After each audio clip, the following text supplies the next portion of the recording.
ஹே everyone வணக்கம். இன்றைக்கி நீங்கள் பார்க்கக்கூடிய இடம் செம சூப்பரான ஒரு குட் அட்மாஸ்பியரில் நல்ல டூரிசம் ரிலாக்ஸன் பிளேஸாக இருக்கும். அதே மாதிரி ஃபோட்டோ ஷூட்டுக்கு செம சூப்பரான ஒரு இடம் தான் இது.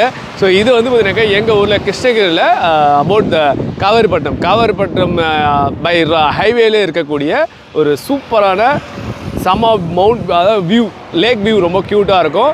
ஃபோட்டோ செக்ஷனுக்கு பார்த்திங்கன்னா ஒரு தென்னை மரம், அப்படியே ஒரு சினிமாலெலாம் காட்டுவாங்களே அந்த மாதிரி ஒரு க்யூட்டான ஒரு லாங் வே ரோடு இதெல்லாமே இருக்கும். மோஸ்ட்லி நிறைய பேர் இங்கே வந்து அழகாக கிளிப்பிங்ஸ் எல்லாம் எடுத்துகிட்டு போவாங்க. அங்கே பாருங்கள், இந்த டிட்டோ இஸ் அ பிளேஸ். இங்கே பாருங்கள், இங்கேருந்து அப்படியே பேரலாக சூப்பராக இருக்கும். ஸோ இந்த வீடியோ நான் எடுக்கணும்னு ஆசைப்பட்டேன், அதான் நான் இங்கே வந்திருக்கேன். கிட்டத்தட்ட அதாவது காவேரிப்பட்டினம் லொக்கேஷனுங்க. இது வந்து காவேரிப்பட்டினம் லொக்கேஷனு. அப்படியே வந்தீங்கன்னா அப்படியே க்யூட்டாக அப்படியே ஜாலியாக என்ஜாய் பண்ணி ரிலாக்ஸாக ஃபோட்டோஸ் எல்லாம் எடுத்துகிட்டு போகலாம். ஆமாம், இருங்க, நம்ம கேமரா டிஜே கேமராவில்